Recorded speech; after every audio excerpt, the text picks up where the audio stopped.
ఆటగాడు మన ప్రపంచ యాత్రికుడు అందరికి తెలిసే కదా.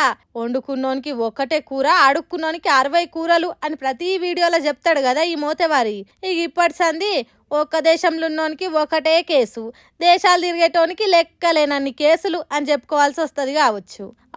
మనోని మీద కేసు బుక్ అయింది. మళ్ళా ఏ నోటి దూలతోని ఫేమస్ అయ్యి దేశాలు తిరుగుతుండో అదే నోటి దూల వల్ల పోలీసులతోని అచ్చింత లేపించుకునే కాడికి తెచ్చుకుండు. ఏమంటే బెట్టింగ్ యాప్ల ప్రమోషన్ల ముచ్చట్ల ఆర్టీసీ ఎండి సజ్జనార్ కూడా సోపతి గుడి, నువ్వు మంచి పనే చేస్తున్నావు, నీకు నేను సోపతి ఉంటా, అట్లా ప్రమోషన్ చేసేటోళ్ళని దొరకవట్టు అని చెప్పిండు. అప్పటి సంది కథమిగ దండయాత్ర చేసినట్టు దయ లేకుండా ఒగలెనక ఒగలై బెట్టింగ్ యాప్లు ప్రమోషన్లు చేసిన వీడియోలు బయట పెట్టి మరి అందరి మీద పోలీసులు నజరేసేటట్టు చేసిండు. అట్లా చేసినందుకు చాలా మంది మీద కేసులు బుక్ అయినాయి. అన్న ఇంకింత ఫేమస్ అయ్యి ఫాలోవర్లకు కూడా అన్న మీద చాలా మందికి రెస్పెక్ట్ కూడా పెరిగింది. సరే, ఈడిదాకా బాగానే ఉంది, మనోడు మంచి పనే చేసిండు. మరి కేసు ఎందుకు బుక్ చేసిర్రు అని అంటే, మనోడు అడ్డు అదుపు లేకుండా ముందు వెనక చూసుకోకుండా హైదరాబాద్ మెట్రో బెట్టింగ్ యాప్ల ప్రచారం పేరుతోని 300 కోట్లు కొట్టేసిందని వీడియో చేసిండు. ఆడికే ఆగిండా?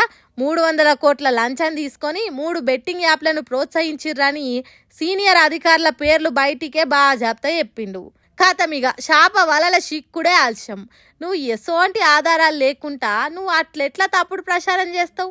నీకేం అర్హత ఉందని అట్లా వీడియోలు చేసి మంది పేర్లు బదలాం చేస్తావని కేసు బుక్ చేసిర్రు సైబరాబాద్ పోలీసులు అన్వేష్ మీద.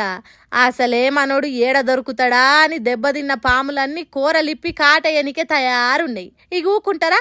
ఇదివరకు ఈయన వేరే ఇన్ఫ్లుయెన్సర్ల మీద ఎట్లయితే వీడియోలు తీసి అలా బండారం బట్టబయలు చేసిండో, ఇప్పుడు వాళ్ళంతా అబ్బా సాయిరాం దొరికిండురా అని ఎగిరి గంతేసుకుంటా ఆడ స్పేస్ లేకున్నా క్రియేట్ చేసుకొని మరి ఈ ఆటగాడి ఇజ్జత్ తీసుడే పనిగా పెట్టుకుర్రు.